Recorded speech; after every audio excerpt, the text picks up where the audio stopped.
ગીરધરભાઈ ગોવિંદભાઈ આકોલવાડી, તાલાળા તાલુકાનું આકોલવાડી ગામ, survey number 100નો બગીચો આવેલો છે.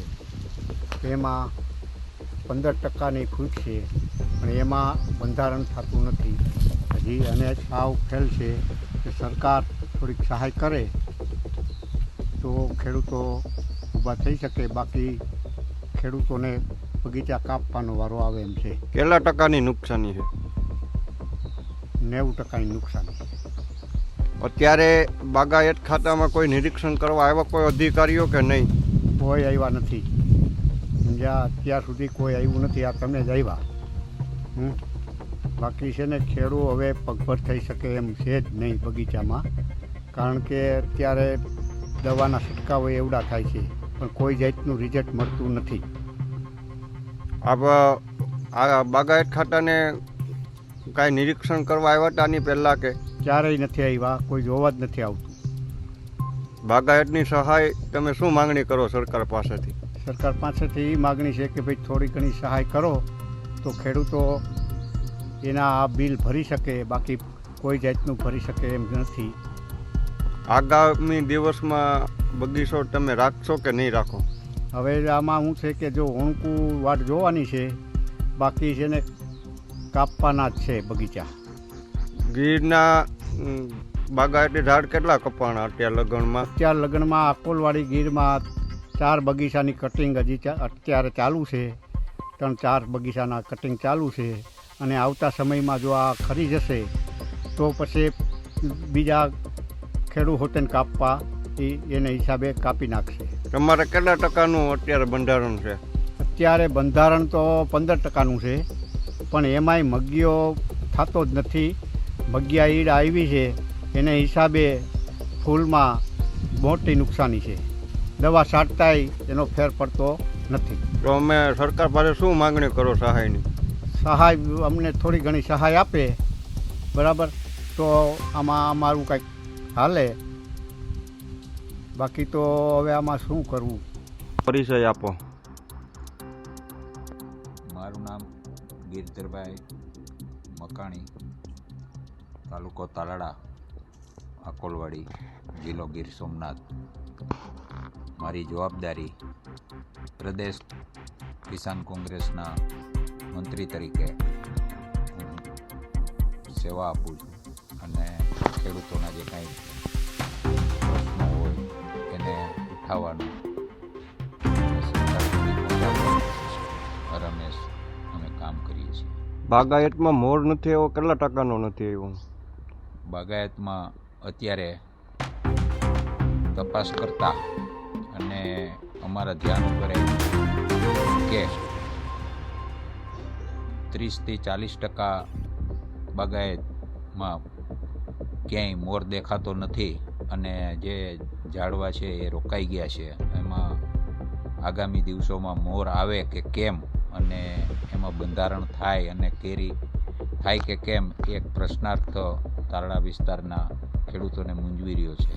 કેટલા વર્ષથી ત્યાં બગીચો આવતો નથી કેરીનો? છેલ્લા તોકત વાવાઝોડાથી આ પરિસ્થિતિ કાયમી આ વિસ્તારને કાયમી મુશ્કેલી ઊભી કરી રહી છે, જેની વાતાવરણની પણ અવારનવાર વાતાવરણ બદલવાથી વાતાવરણની પણ બાગાયત ઉપર અસર કરી છે. કેટલા ટકા આવરણ છે અત્યારે?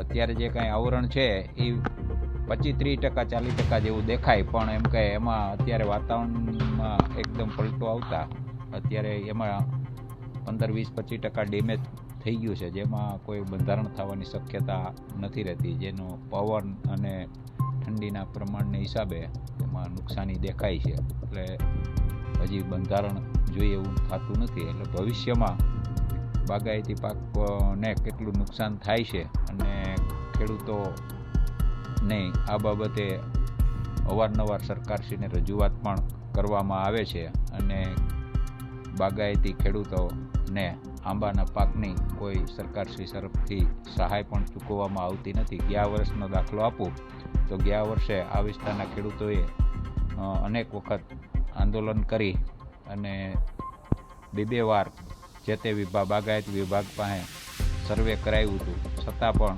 1 પણ રૂપિયાની સહાય આ વિસ્તારના બાગાયતી ખેડૂતોને સરકાર તરફ હમણાં બાગાયતની સહાય કયા ગામમાં આવેલી નથી? હમણાં આજુબાજુના જો વાત કરીએ તો વાડલા છે, મંડોડા છે, મોરુકા છે, એવા આ વિસ્તારના જે મુખ્ય બાગાયતી ગામડાઓ છે એમાંના ઘણા ખેડૂતો સહાયથી વંચિત રહી ગયા છે કોઈ પણ કારણોસર. અને સરકારશ્રીના